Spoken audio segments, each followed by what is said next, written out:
하나님 말씀 마가복음 2장 18절에서 22절까지 보겠습니다.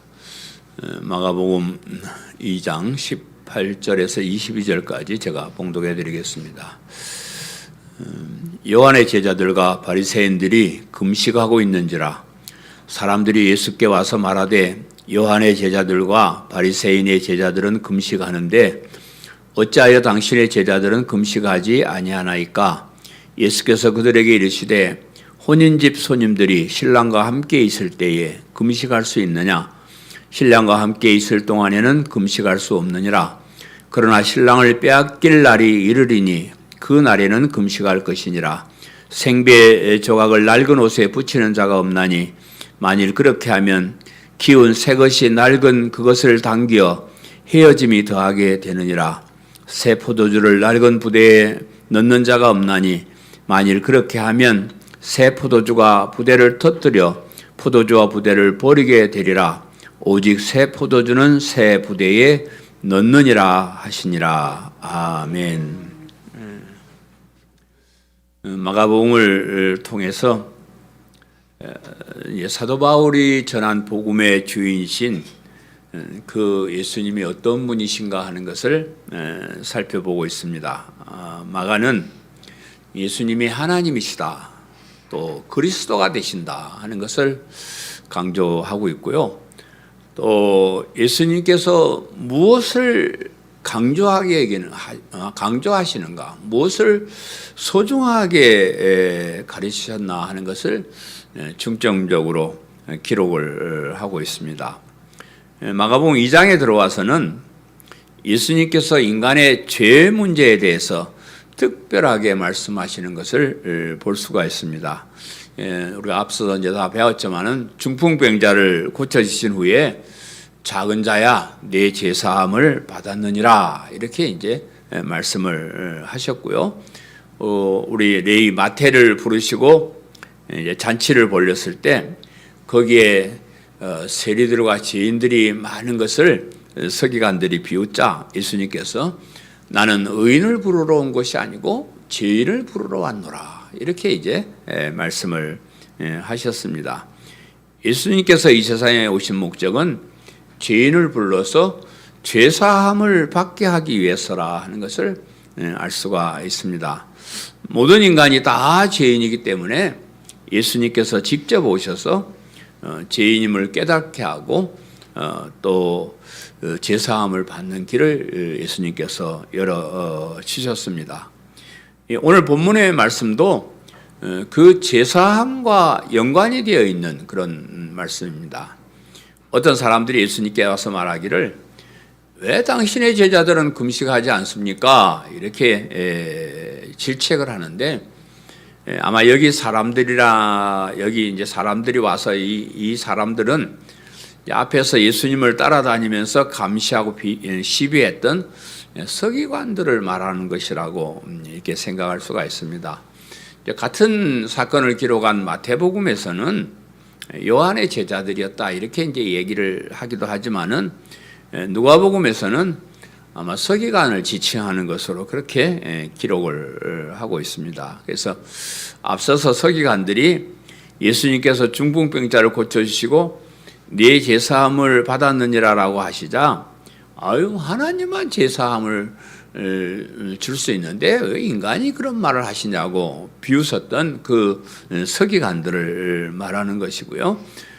또 그 예수님이 죄에 대한 문제를 말씀하시면서 왜 죄인들하고 세리들하고 그렇게 식사를 하시냐고 비웃었던 그 서기관들이 그리고 나서 이제 오늘 본문에 왜 당신의 제자들은 금식하지 않습니까? 이렇게 이제 질책을 하는 겁니다. 당신이 죄 문제를 심각하게 보는 사람이고 죄 문제를 해결하러 오셨다 그러면 죄 문제 해결하는 것은 금식이에요. 이 사람들이 알기는 금식을 해야 되는데 그 죄 문제의 핵심이 되는 금식도 안 하면서 무슨 죄에 대해서 왈가왈부하느냐 그렇게 이제 질문을 한 것이죠. 그 질문에 예수님께서 비유로 대답하시기를 새 포도주는 새 부대에 넣느니라. 이렇게 이제 그것이 금식하지 않는 것에 대한 답변입니다. 그래서 이 새 포도주는 새 부대에 넣느니라 오늘 설교 제목인데 이 말씀의 뜻이 무엇인가를 살펴보는 것이 오늘 설교의 목적입니다. 첫째로 이제 어찌하여 당신의 제자들은 금식하지 아니하나이까 이랬는데 오늘 제가 18절에 20절을 나온 말씀을 다시 한번 읽어드립니다.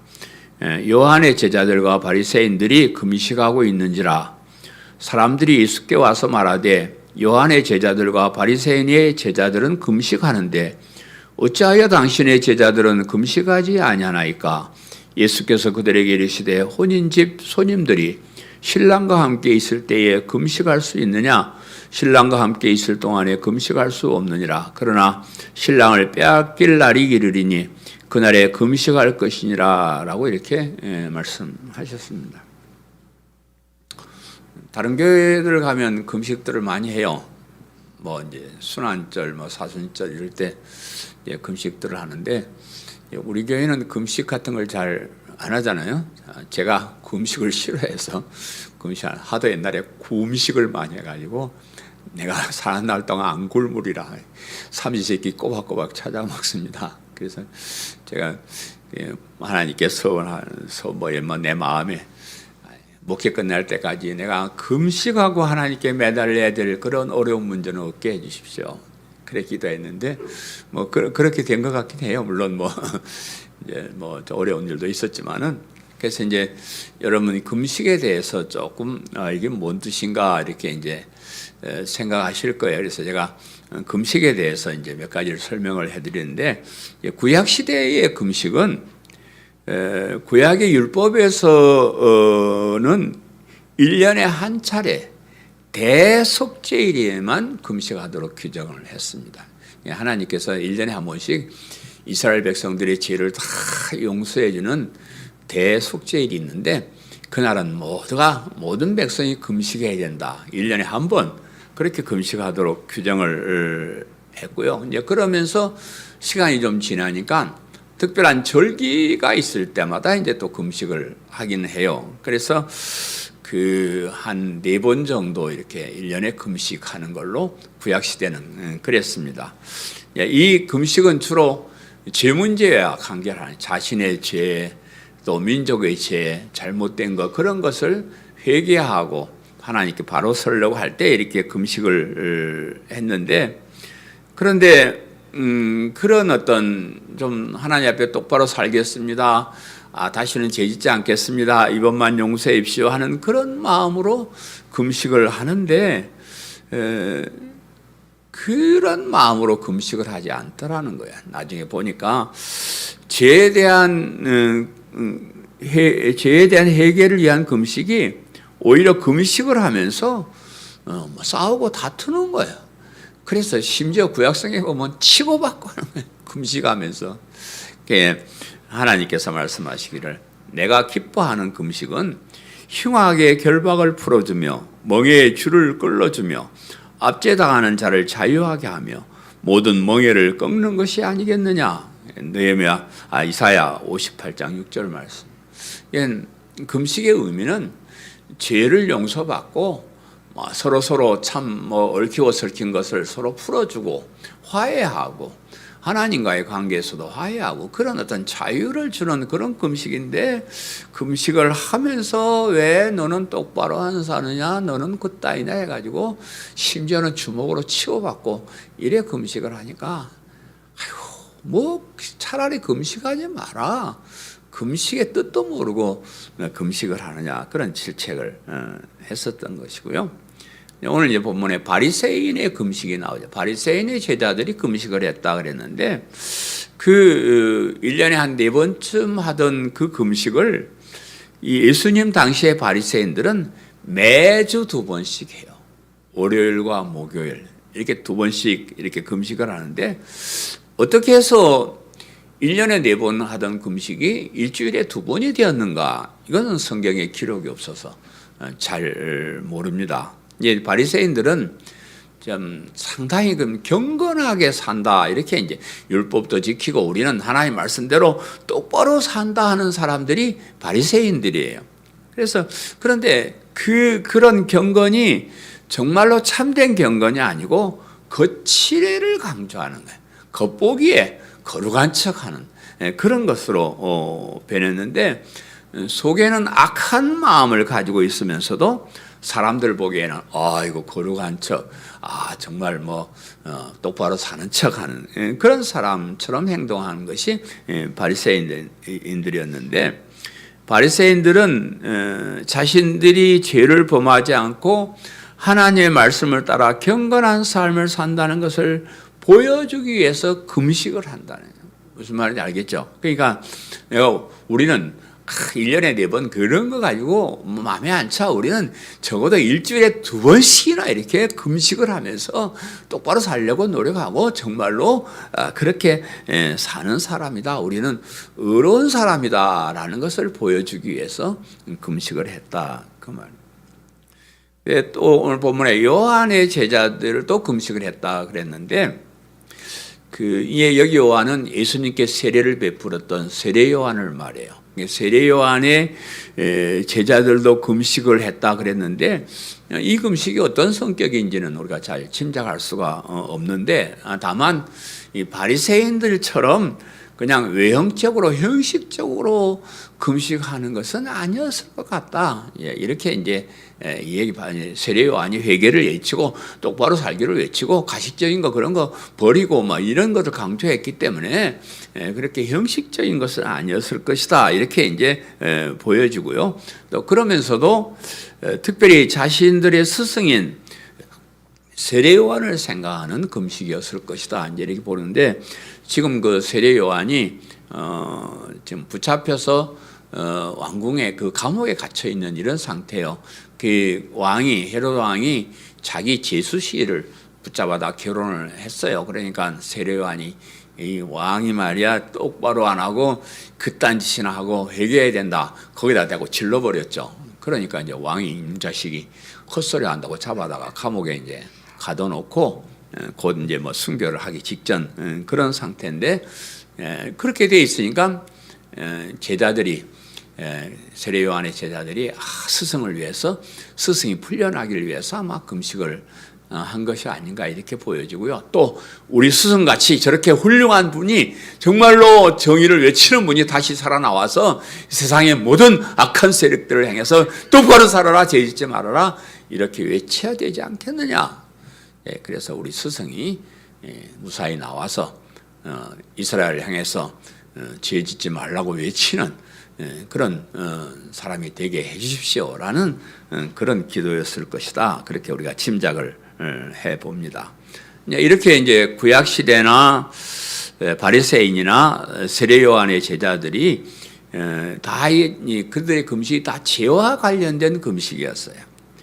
그 죄를 용서받기 위해서 금식을 했고, 죄를 짓지 않고 사는 것을 보여주기 위해서 금식을 했고, 죄 짓지 말라고 외치는 사람을 위해서 금식을 그렇게 했습니다. 그래서 서기관들이 예수님의 제자들이 금식하지 않는다고 지적하는 것이 그 뜻이에요. 당신이 죄 문제를 가지고 오고 죄사함을 준다고 이래서 하면서, 아니 죄하면은 금식부터 해야 되는 건데 왜 당신의 제자들은 금식을 하지 않느냐, 이렇게 이제 질책을 하는 겁니다.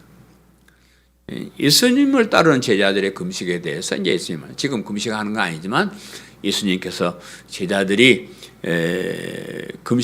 지금 금식하지 않는 이유와 또 앞으로 금식하게 될 것이다 하는 그런 말씀을 하셨는데, 예수님의 제자들이 지금 금식하지 않는 이유는 마치 혼인잔치집에서 손님들이 신랑과 같이 있을 때 금식하지 않는 것처럼 지금 예수님과 제자들의 그 상태가 그런 상태이기 때문에 지금 금식하지 않고, 잔치집에 혼인잔치 하는데 무슨 신랑하고 신랑 친구들이 와서 잔치를 벌려고 축하해야 되는데 거기서 무슨 슬픈 일이 있어? 거기서 금식하게.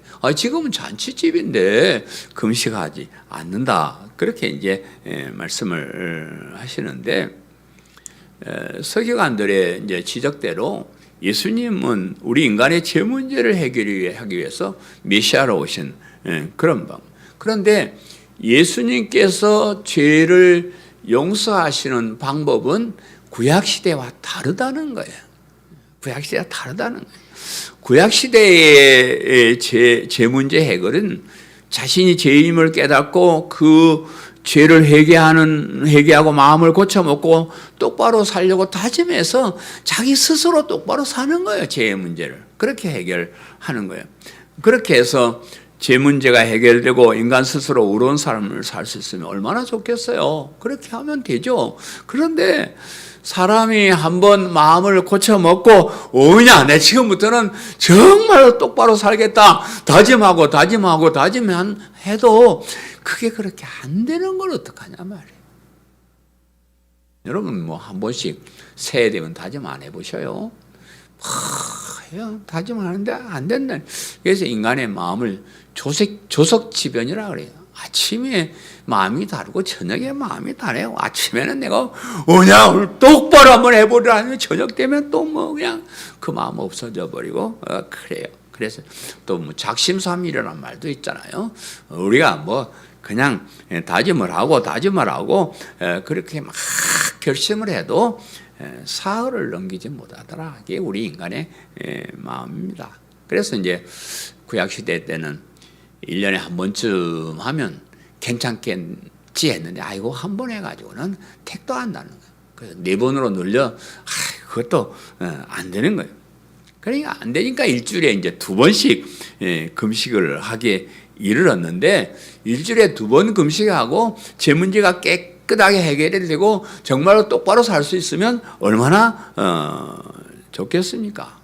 그런데 그게 아니고 오히려 위선자만 되는 거예요. 속에는 흉악한 죄를 가지고 있고 나쁜 짓 사람들 안 보는데 하면서 사람들 앞에서 금식했다 하면서 나는 의로운 사람이다 이렇게 헛소리하고 다니는 그런. 그래서 예수님께서 이 세상에 오셔서 다른 방법으로 완전한 방법으로 죄 문제를 해결을 해 주셨어요. 그래서 아무리 다짐을 하고 또다시 죄를 지을 수밖에 없는 인간을 위해서 아예 그 죄를 용서받을 수 있는, 우리가 이 땅에서 똑바른 사람이 되지 못한다고 할지라도 죄 문제가 해결받을 수 있는 그런 새로운 방법을 예수님께서 우리에게 주시고 그 길을 열어주셨다 하는 겁니다. 그래서 지금 제자들이 금식하지 않는 것은 예수님께서 세상에 오셔서 그 엄청난 일을 지금 시작하는 거예요. 지금 예수님께서 이 세상에 오셔서 하나님 나라의 복음을 선포하고 제자들을 불러 모으고 이렇게 하는 것은 이거는 진짜 우리 인간에게 있어서 엄청난 잔치고 엄청나게 기쁜 일이에요. 역사에 이런 일이, 이렇게 좋은 일이 있을 수 없는, 다시 올 수 없는 그런 잔치와 같은 그런 일입니다. 그래서 지금 이런 새로운 구원이 시작되는 이런 때에 기뻐하고 즐거워하고 감사하고 우리는 그 예수님을 똑바로 알고 그 예수님을 영접하고 그 예수님께서 마련해 주신 새로운 죄 용서의 그 길을 따라가면 되는 거예요. 그건 지금 그렇게 얘기를 하는 거예요. 다만 이제 곧 신랑을 빼앗길 날이 오게 된다 하는데 예수님께서 이제 그렇게 공생애를 하시고 결국은 이제 그 뜻을 이루기 위해서 십자가에 죽으시고 부활하시고 또 이제 승천하시잖아요. 예수님 먼저 이제 제자들을 남겨놓고 떠나게 되는데 그때가 되면 제자들이 금식하게 될 것이다.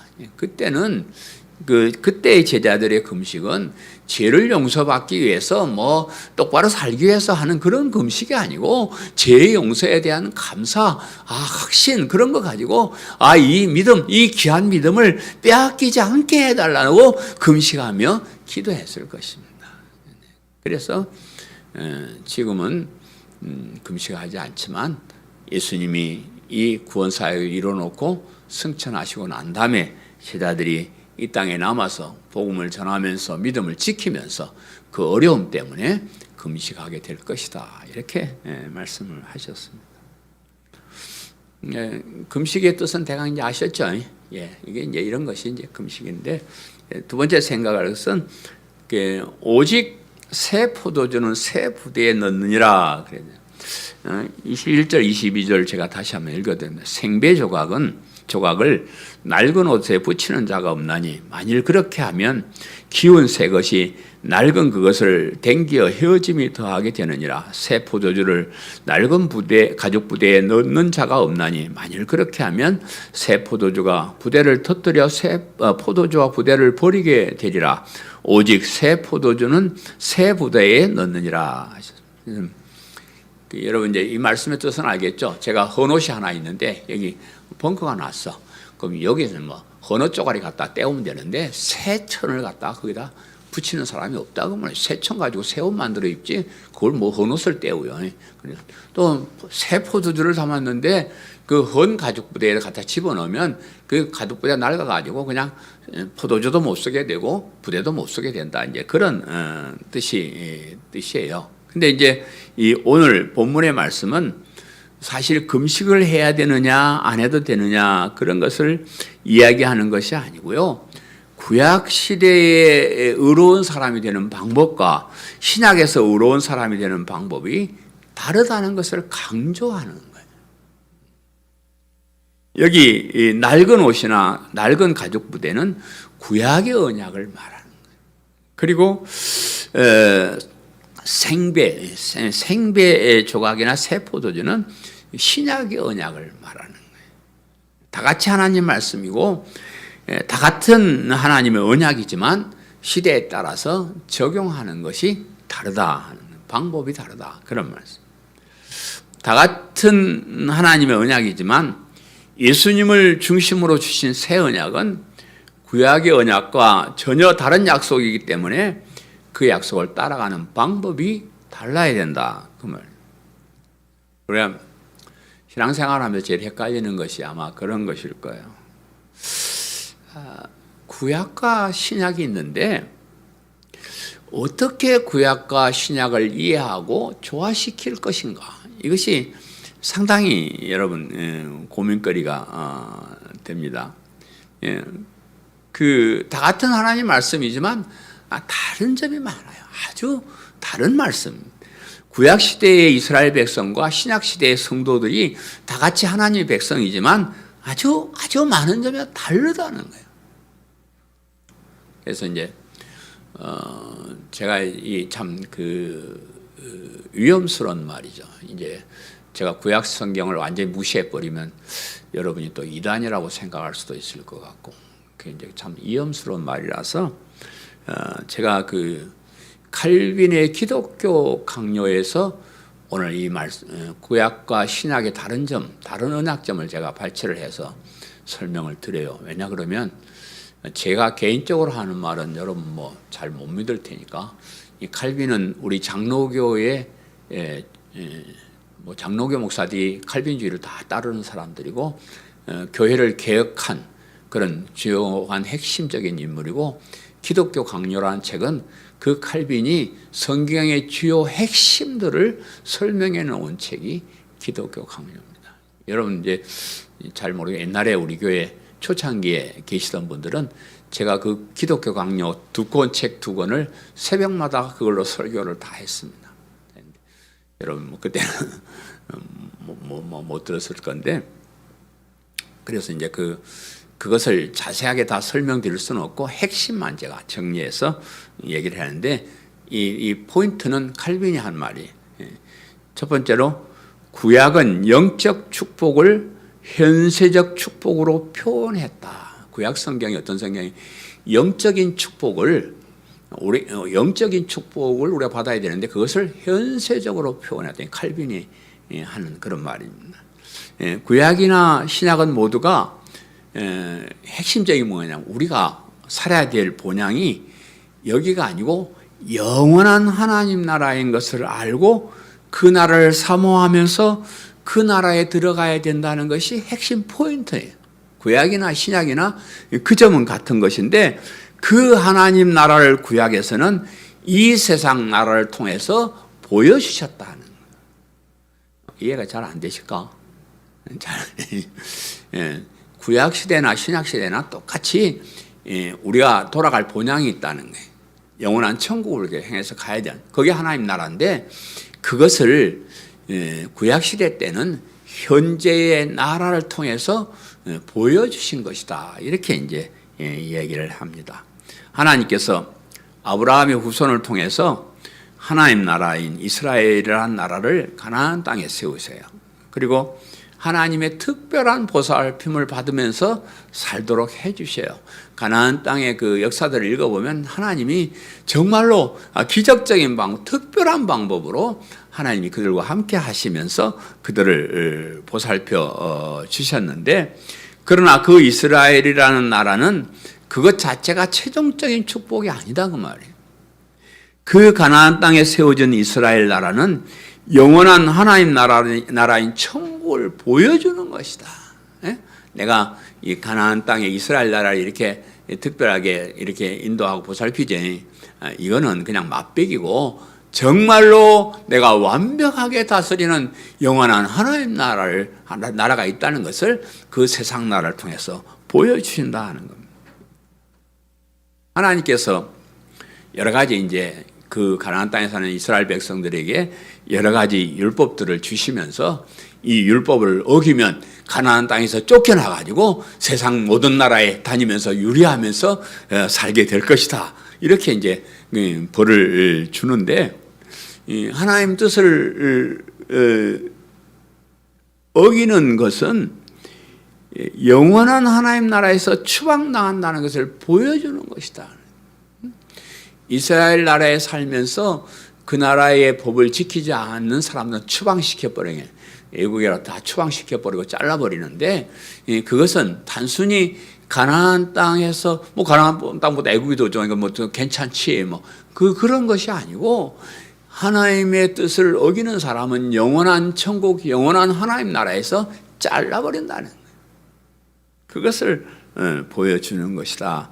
이렇게 말씀을 하고 있습니다. 그래서 이스라엘 백성들은 그 하나님 나라에 살면서 하나님이 도와주시고 그렇게 하나님과 교제하면서 살면서 뭘 깨달아야 하면 영원한 하나님 다스리는 그 나라로 우리가 가야 된다. 이 땅에서는 다 죽잖아요. 죽어가고 이렇게 병들고 어려운 삶을 사는데 이것이 전부가 아니고 영원한 천국을 향해서 가야 된다. 이것을 깨달아야 되는데 그것을 깨닫지 못하고 그냥 이 세상이 전부인 것처럼 그렇게 살더라 하는 거예요.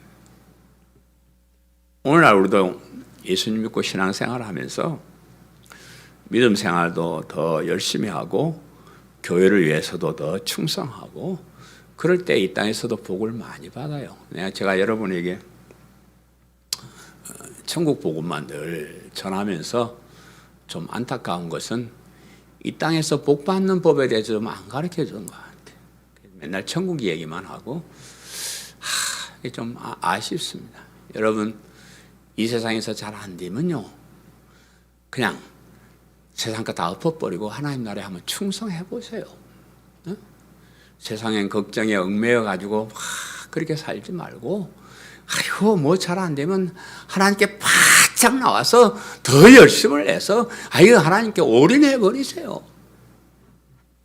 그래도 하나님 역사하지 않으면 교회 가요. 나오지 마셔요. 그렇잖아요. 그런 거 체험을 해야 돼요. 우리가 이 땅에서 정말로 충성하고 헌신하고 남들보다 더 열심히 주의 일을 하면서 이 땅에서도 복도 우리가 받는 거예요. 그런 사람 복 많이 받습니다. 우리 주변의 사람들 보면 그렇게 해서 복 받는 사람 많아요. 그러면 이제 단지 중요하게 생각할 것은 그 복으로 만족해서는 안 된다는 거예요. 그렇게 복 받은 것을 통해서 영원한 하나님 나라를 바라보는 그것이 우리가 신앙생활하면서 깨달아야 될 그런 일이에요. 그래서 하나님 지금도 우리는 지금 영적인 세계의 영원한 천국을 우리가 보지 못했잖아요. 가보지 못했잖아요. 하나님이 다스리면 어떻게 되는지 우리가 잘 모르잖아요. 이 땅에서 우리가 체험을 하는 겁니다. 하나님을 섬기고 하나님을 사랑하고 하나님 기뻐하신 일을 하면서 하나님께 복을 받아서 이 땅에서도 정말 평안한 삶을 살고 참 보람되게 살면서 영원한 천국은 너무나 엄청난 것이구나. 우리가 이 땅에서 그렇게 살아도 깨닫지 못하고 누리지 못하는 그런 정말 참된 행복을 하나님께서 우리에게 주시기 위해서 기다리고 계시구나. 그것을 우리가 깨달아 나가는 겁니다. 그 다음에 두 번째는 이제 칼빈이 하는 말이, 구약 시대에는 형상과 의식으로 진상을 전하며 그리스도를 예표했다. 번역이 그래서 그런지 우리나라 사람하고 언어가 달라서 말이 좀 거시기해요. 구약 시대는 형상과 의식으로 진상을 전하며 그리스도를 예표했다. 신약 시대는 진상이 있다는 거예요. 진상이라면 진짜가 있다 그 말이에요. 허상이 아니고 눈에 보이는 진짜가 있다 그런 말이에요. 우리 신약 시대 때는, 지금은 그렇지만 우리가 예수님 오셨을 때는 하나님이신 예수님께서 이 세상에 사람으로 직접 오셨잖아요. 직접 오셨고 또 우리를 위해서 십자가에 진짜로 그렇게 죽으셨어요. 그리고 부활하셨어요. 사람들이 보는 앞에 승천하셨습니다. 그러한 진짜 역사가 있다 그 말이에요. 신약. 근데 구약 시대 때는 예수님이 아직 오시지 않은 때니까 예수님을 설명하는 게 참 그래요. 그래서 어떤 형상이나 의식을 통해서 예수님을 나타내 보여주려고 했다. 예표라는 것은 그 모양을 이렇게 보여주시는 거예요. 그래서 구약 성경에 나타난 절기들이나 제사나 특별한 일들은 그 일 자체가 중요한 것이 아니고 그 일을 통해서 예수 그리스도를 보여주는 거예요. 아직 나타나지 않은 그 예수님을 그런 것들을 통해서 보여주시는 거거든요. 성경을, 구약 성경을 아무리 많이 읽고 몇 천독을 해도 거기에서 예수님을 발견하지 못한 말짱 헛일이야, 꽝이야. 모든 율법이나 모든 절기나 모든 것이 다 그래서 예수님이 오시는구나, 이렇게 결론이 내려져야 우리가 바르게 읽는 겁니다.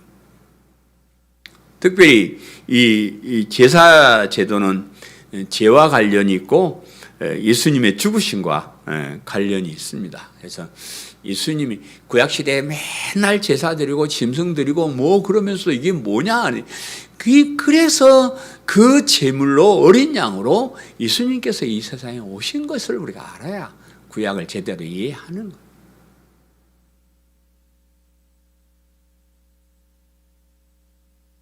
우리 이제 성전 이제 어떤 목사님들은 성전 모형을 이렇게 다 만들어 놓고 구약 시대 그 성전에 대해서 다 설명하는 그런 공부들을 하는데, 우리 그런 걸 안 해봐서 잘 모르지만 그 성전에 들어있는 모든 기물들 하나하나가 다 예수님을 나타내는 것이다, 이렇게 결론을 내립니다. 구약 성경의 모든 것은 예수님을 보여주는 것입니다. 우리가 지금 이렇게 예배를 이제 드리고 있는데, 우리의 예배도 예수님의 부활과 관련이 있는 그런 예배입니다. 우리가 구약 시대 사람들은 안식일을 이렇게 지켰지만 우리는 그 안식일이 아니고 그 안식일 다음 날이 일요일이거든요. 이날을 주일날 우리가 모여서 예배드리는데, 왜 우리가 안식일에 안 모이고 주일날 모이느냐? 그러면 이 주일날이 예수님께서 부활하신 날이에요. 안식 후 첫날에 예수님 부활하셨어요. 그래서 안식일보다 더 중요한 것은, 안식일이 우리가 다음 주에 이제 안식일에 배우게 될 겁니다만, 예수님이 안식일의 주인이라 그랬는데, 중요한 것은 예수님이. 그래서 우리가 주일날 이렇게 예배를 드립니다. 그래서 우리가 이렇게 와서 예배 드리지만 참 우리 예배 드리는 의미를 사람들이 잘 모르고 예배 드리는 사람들 많은 것 같아요. 우리가 여기 오늘 왔잖아요. 예수님이 부활하셨어요. 우리 예수님이 부활하셨습니다. 우리도 예수님처럼 부활하게 될 것입니다. 우리도 예수님처럼 부활하게 해주신다고 약속했습니다. 우리는 그 약속을 믿고 그 부활의 그 영생의 그 주님을 우리가 찬송하고 예배하고 기뻐하고 즐거워하는 축제의 날이 우리가 예배 드리는 겁니다. 예배 드리러 와서 뭐 봉사하고 뭐 요즘은 안 하지만 식사하고 교제하고 사람 사귀고 뭐 여러 가지 일들을 하지만 그런 거는 아무것도 아니에요. 주일날 교회 와서 한 번이라도 부활의 주님을 한번 만나보는 거예요. 내가 부활해서 영생할 수 있다는 그 기쁨을 한번 만끽하는 거예요. 이렇게 좋은 교회 오는 것이 슬퍼지니까 이게 참 슬픈 정말 신나는 정말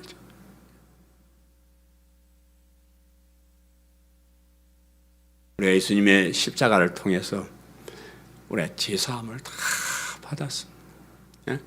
이미 제사함 뭐 저도 목사지만 사람 미워하고 참 지저분해요. 그래 안 하려고 여러분들보다 더 노력을 하겠지만은 참 지저분합니다. 그렇지만 예수님께서 나의 모든 것 다 아시고 나의 지을 죄 다 아시고 깨끗하게 용서해 주셨다는 그 기쁨을 우리가 확신을 가지고 살아가고 있습니다. 그래서 그런 기쁨을 주시고 부활의 소망을 주신 그 하나님께 감사드립니다. 그것이 오늘 우리의 모임. 신약시대를 사는 우리는 우리가 예배를 중요하게 여기고 예배를 자꾸 드리려고 하는 것은 이렇게 제사함을 받고 부활하고 영생을 얻는 그런 사람이 된다는 것. 거기에 대한 우리가 자부심을 가지고 감사하는 것. 그런 것이고요. 세 번째는 그 칼빈의 얘기예요. 구약은 문자적이요 신약은 영적이다. 구약은 문자적으로 이렇게 기록된 건데 신약은 영적인 것을 얘기한다. 이렇게 이제 하는데 다시 말하면 구약은 이 세상의 일을 신약은 영원한 천국의 일을 얘기하는 것이다. 이제 그렇게 보는데 구약의 율법과 신약의 복음을 대조하는 거예요. 그래서 율법은 문자적인 교훈이고 복음은 영적인 교훈입니다. 율법은 돌판에 새겼지만은 복음은 우리의 마음판에 새겨졌습니다. 율법은 죽음을 의미하고 복음은 생명을 전파합니다. 율법은 그냥 죽는다는 거예요. 여러분, 율법 100% 지켜서 의로운 사람 될 사람 한 사람도 없습니다. 그래서 율법은 너희들 죽는 거야, 자식들아, 이거예요. 그런데 복음은 우리에게 생명을 주는 거예요. 율법은 죄를 지적하고 복음은 죄 사함을 전파해요. 율법은 효력을 잃게 되고 복음은 영원히 있을 것이다. 이것이 칼빈이 구약과 신약을 비교한 그런 말입니다. 네 번째는 구약은 노예 상태이며 신약은 자유이다. 구약은 사람들의 마음에 공포를 일으키는 것 때문에 성경은 구약을 종살이의 언약이다 이렇게 얘기했다. 칼빈이 한 얘기입니다. 언약은 언약인데 종살이의 언약이다 이렇게. 그러나 신약은 사람들의 마음의 제사함에 대한 신뢰와 확신을 가지게 하므로 자유의 언약이다 이렇게. 여러분 율법 한번 지키고 살아보실래요? 꼼짝 못합니다. 그 목사님들이 구약 가지고 설교를 많이 하시잖아요. 그런 교회일수록 교인들 꼼짝 못합니다. 구약의 율법을 여러분에게 하나하나 다 지적해서 하면요, 여기 앉아 있을 사람 우리에게 별로 없습니다. 종살이 하는 겁니다. 그런데 복음은 진리 안에서 자유를 누리는 거예요. 우리는 자유인이 되었습니다. 우리는 더 이상 율법에 얽매이는 사람이 아니고 복음 안에서 진리 안에서 자유롭게 마음껏 사는 그런 사람. 그래서 로마서 8장 14절 15절에 이렇게 말씀.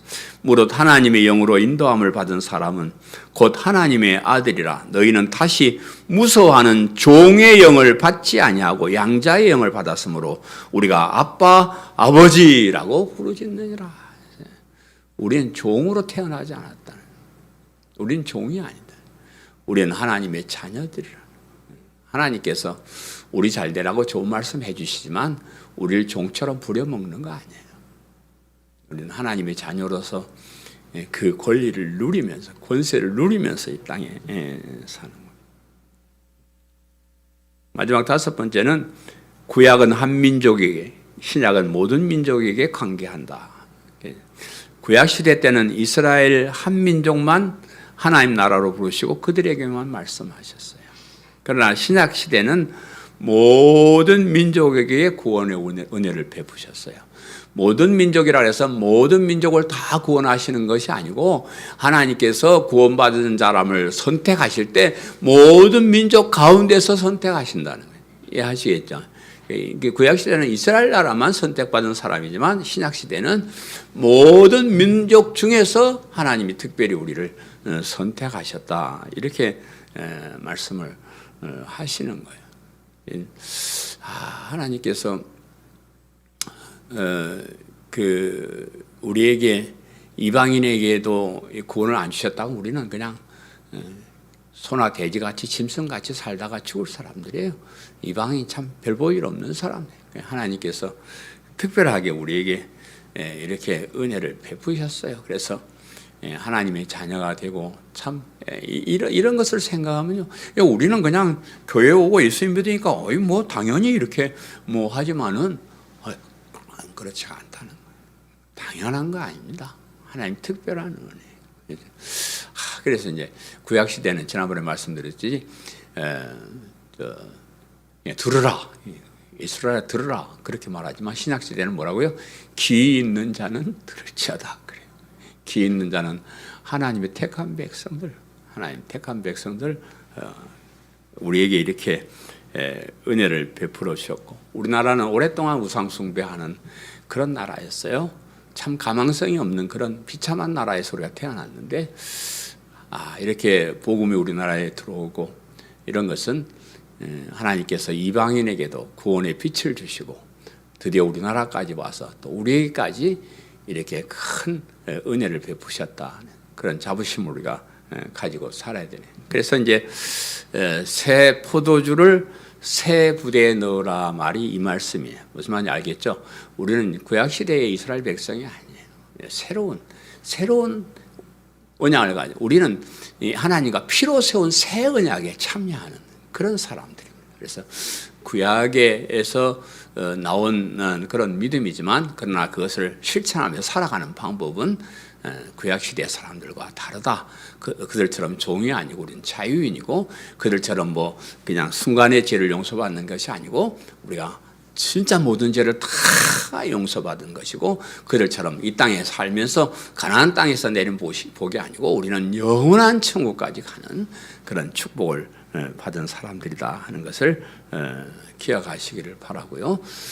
복음을 따라가는 삶이 얼마나 행복한 삶인지 늘 생각하고 주 안에서 참된 자유를 누리시며 사시는 성도님들 되시기를 간절히 바랍니다. 아멘. 사랑하는 성도 여러분, 오늘은 금식에 대한 교훈을 살펴보면서 우리는 금식 같은 거 하고 뭐 그렇게 해서 제 문제를 해결을 받을 사람이 아니고 정말로 예수님을 그리스도 믿는 이 복음을 믿는 믿음으로 제상을 받고 의로운 사람이 된 사람들이다. 그래서 우리는 구약의 이스라엘 백성처럼 그렇게 사는 것이 아니고 진리 안에서 참된 자유를 누리면서 영원한 천국을 행하는 사람들이다 하는 것을 살펴보았습니다. 말씀을 잘 기억하시고 이 땅에서 자유롭게 하나님을 섬기면서 또 하나님 나라를 향해서 뚜벅뚜벅 끝까지 걸어가는 성도님들 되시기를 간절히 바랍니다. 아멘.